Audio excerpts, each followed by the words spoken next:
Hello comic book fans, today we're talking about Rogue Sun issue 16. This is pretty much the continuation of the Rogue Wars. All the past Rogue Suns have turned against the newer Rogue Sun, which is Dylan, and his father Marcus, which was the Rogue Sun before him. They are doing this at a chance to come back to this realm, to come back to life and to rule, do their own bidding.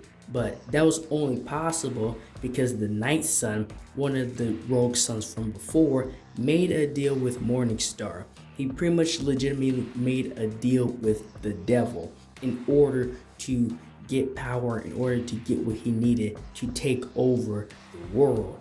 And not only did that happen, but all the past villains, everybody that they've ever put away, the Rogue Suns, all their villains, all their bad guys and foes have been released upon the world. Now, this is only contained to New Orleans, but we all know that this is going to spread rapidly.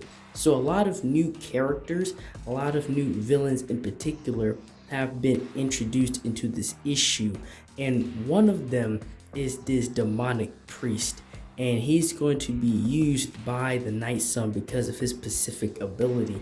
And he seems like a very interesting villain. I would love to get like a small series of just, seeing him as the villain and the Rogue Sun having to stop him. I think that would be very cool.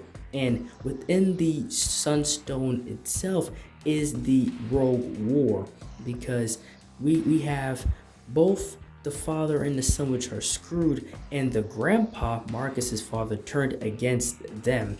So now Dylan is caught, Marcus is down, and it seems like all hope is lost. And the last line of defense against the Rogue Suns that are trying to come into this realm and all the villains that are loose running rampant is everybody in this room. It is the family of Marcus and the mother, her two kids, and Dottie. And between them, they're gonna have to fight off everybody.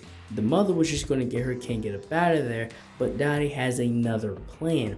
And we see at this party, it's like this midnight Halloweenish looks like type of party.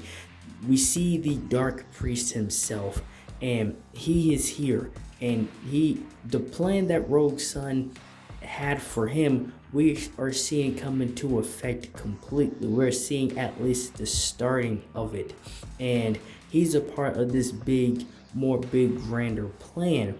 And behind all of this is that sooner or later, Morningstar is going to be let into our realm. And when or if that happens, this comic book series obviously is not going to last that long because he's just simply going to win.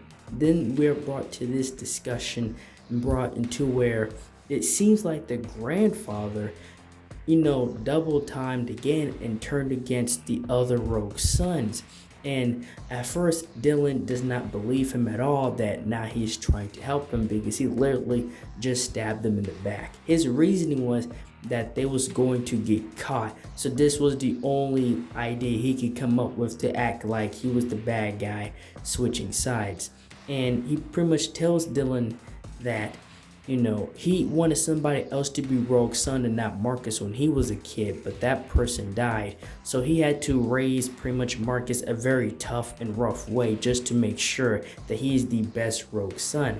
And he accomplished that, but it really cost him so much, in return of that. And now we see the plan that Dottie had planned. They took the powers and abilities of some of the prisoners. She grabbed a handful of jewels which act as the prison, and the family took their abilities and now are going to fight off the villains. So the daughter, she has the powers of Demonica, which is the soul-sucking vampire demon. And the son, Brooke, he has the powers of the half werewolf, half vampire. And Dottie has, which was the other villain's power, Hellbent. So the whole family has now pretty much jacked the powers of villains, and the villains having to help them fight off everybody else. So that's going to be an insane thing, to like comprehend. The whole family's about to go to war, kids, mother, and all. And the grandfather, does one last thing. He gives his part of the Sunstone to Marcus. He tells him to get up out of there, to get to the core so they could go back and hide and take back the body again. But what happens is kind of sad. The grandfather ends up being completely destroyed. And now his soul is only going to end up, obviously, probably in hell because all the things he did up here, which he said himself. But now the story will be continued. Will Dylan get his body back? We would just have to see in the next issue. And that is all I have for this video. Thank you guys for watching this video. Like, share, and subscribe for more. And thank you for watching.